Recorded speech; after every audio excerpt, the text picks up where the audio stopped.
Okay. Good morning, Ken. Welcome to Clarity Conversations. Hey, Claire, good to be here. Good. Great. So I want to thank you for being here. You are the first guy, dude, man I've had on the show. So I'm very excited about that. And I think my audience is going to be very excited because I tend to have a lot of women in my audience. So what I want to say is that you've been coaching for 19 years. You've been a trainer with Coach Training Institute, which is one of the founding schools of coaching in our industry. For about 15 years, you play and build guitars, which we can see behind you. Before coaching, you were a personal fitness trainer. You were a ski instructor in Wyoming, which I love because I was a ski instructor and it was super fun. And then also kind of, not crazily, but part of your, what do they call the guy, like Leonardo da Vinci? You had an MFA, right? Yes, yeah, I have a Master's of Fine Arts degree. My beloved wife tells me that I'm scattered and unfocused. I like to think of myself as more of a Renaissance man. Thank you very much. That's what I was getting at. Excellent. Okay, so Master of Fine Arts, ski instructor, and coach. Good. So what we're going to talk about mostly today, and I'd love to get your thoughts on, is this world of men. And I'm going to say there's a jackhammer going on behind here, so I hope it's not too intrusive, but that's the reality of living in New York City. So I love that we're under construction. All the time. All the time. Nice metaphor.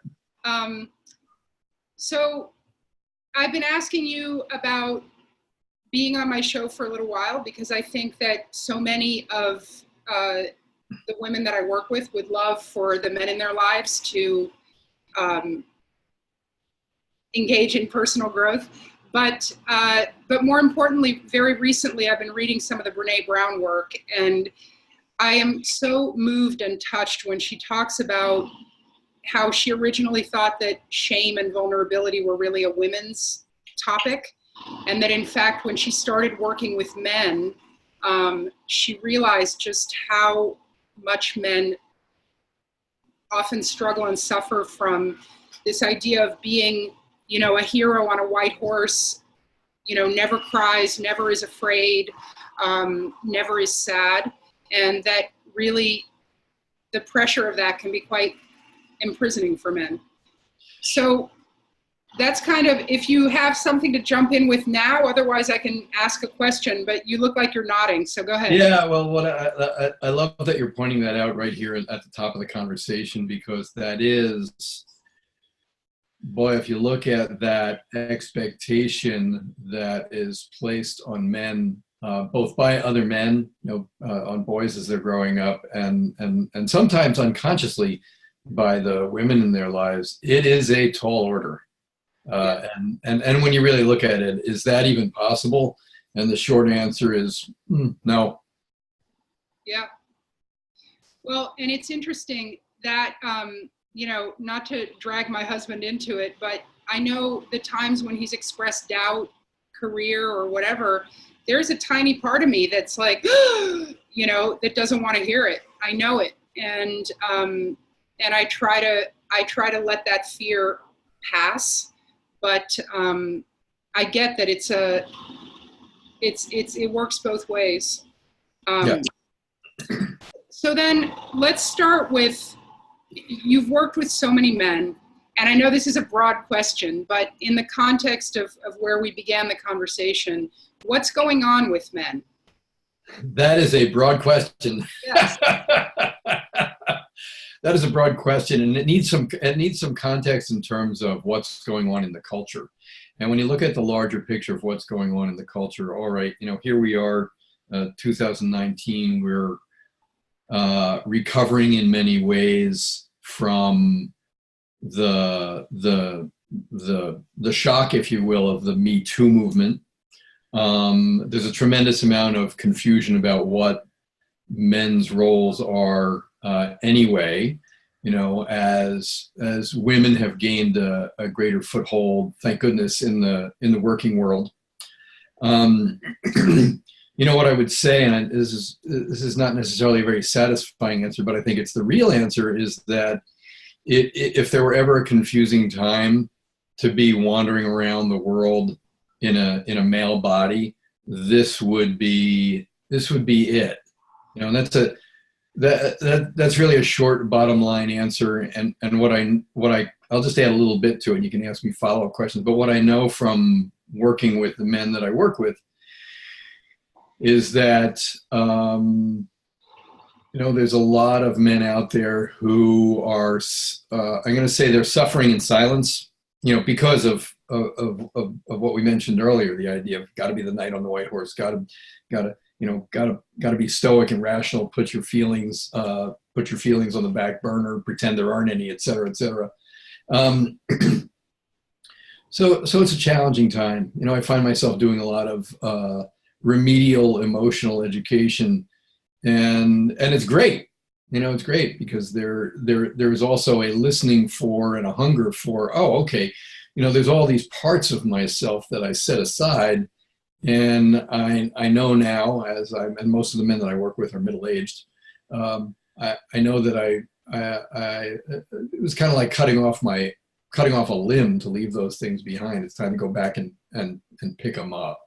So that is a short answer. We could go on for days. Well, you know, it's interesting. As I listen to you, I'm reminded of a time, maybe about 5 years ago, when I read in some book that girls are raised with this emotional lexicon, and we talk to them about their feelings all the time. And boys, we don't even realize, but we don't. And so that day, I said to my daughter, Armel, how are you feeling? And she was like, oh, well, you know, I was feeling like this, but then this happened and that changed my feelings to this. And she just went on and on. And then I put the question to my son and I said, Nicholas, how are you feeling? And he went, eh. Like he didn't even know what I was asking. And I realized that even at age 5, it had already begun. And so, you know, I think as women, yes, of course, we want to send our partner's spouse to an enlightened man to train him in all these emotional things so he can be gentler. But our boys, we have to be thinking about as well, you know, and what they're going to grow up to be. So, what I'm also, so then when you're working with men and you want them to be happier and become less stressed, what are some of the exercises or work that you do with them? So let's go back to emotions 101, sensations 101, feelings 101, which is where it all starts. When I say where it all starts, everything starts with awareness. And oftentimes the entry point that I take with the guys that I work with is we start with something as simple as physical sensations, because part of being separated from emotion, when you look at emotions, all right, what are the components of emotion? You know, there's a lot to it. On the one hand, on the other hand, we can break them down into a couple of simple pieces. One is sensations, literally feeling, literally feeling. And the other one is the thoughts that go along with those feelings. So when we say feeling, when I say literally feeling, I don't mean, okay, name the emotion you're experiencing right now, but the starting place is physically. What are you aware of?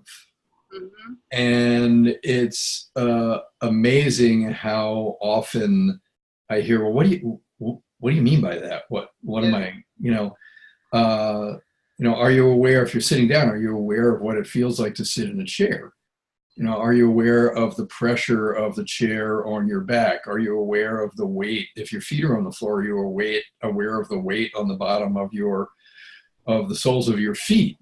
And as elemental as that might seem as a starting place, the other thing is, the context for that is that in our culture, think about what we're doing right now.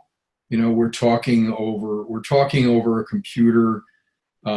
Yeah. Just to lay out the setup. If I want to look like I'm looking at you in the eye, I have to look up here at my camera. My camera's up here. Your face is down here. So there's an element of separation in that. And part of the way we have been trained culturally teaches us often to separate ourselves from our physical beings.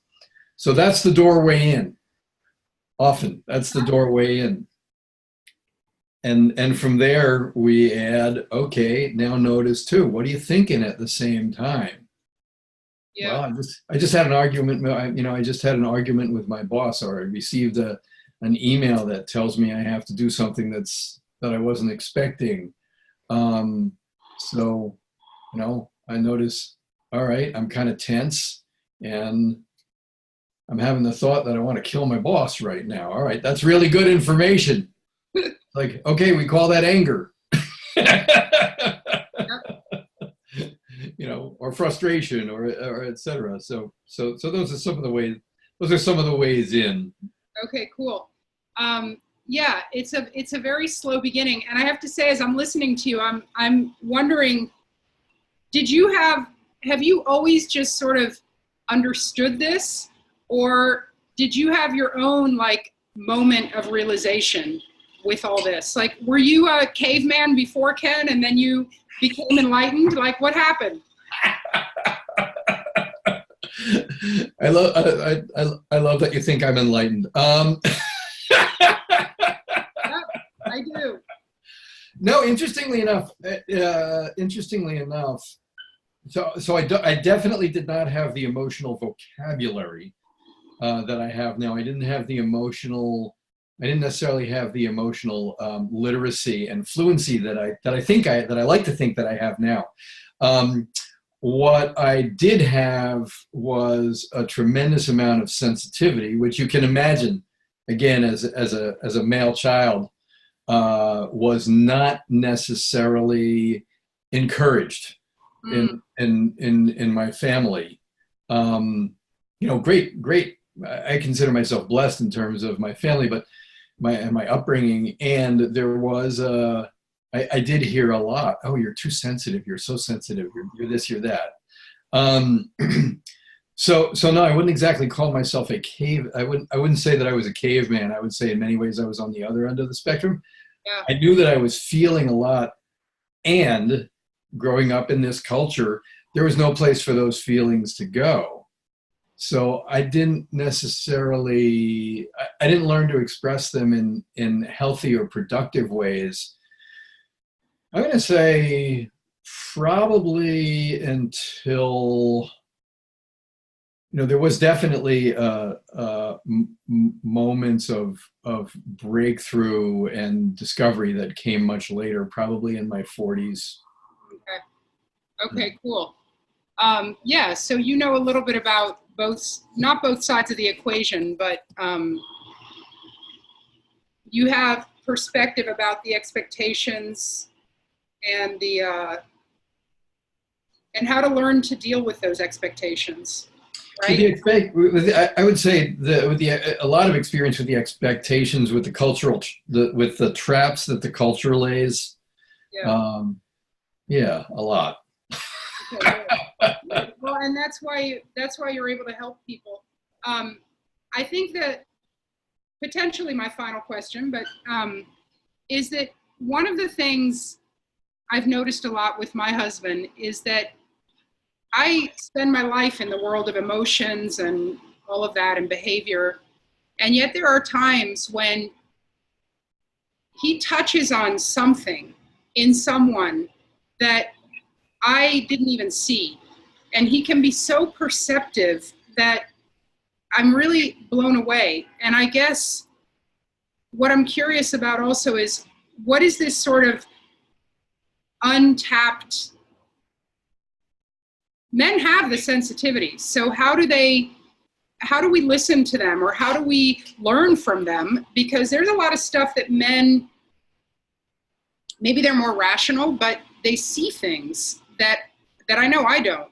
So. Yeah. It's interesting. I don't know. That brings up a whole question of nature versus nurture. Are men naturally more, are men naturally more rational than women? I would argue no. I would argue that we are trained to at least think we're more rational. And that isn't to say that men and women are the same, because we are not. Thank goodness. Thank goodness we are not. And there's plenty of ways in which we are. So I don't want to shortchange those either. But in terms of learning to listen, I think that, boy, that opens up a whole can of worms that I think is, again, looking at the culture. I think learning to listen as a culture, we're not terribly good at listening, and it is reflected, of course, in our relationships, because what's universal is personal and the other way around. So the first place I would point people in terms of, okay, how do we listen? How do we learn to listen to other?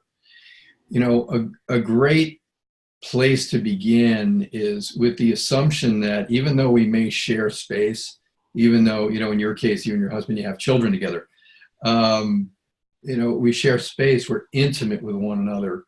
We have the audacity to think that we actually know something about the other person.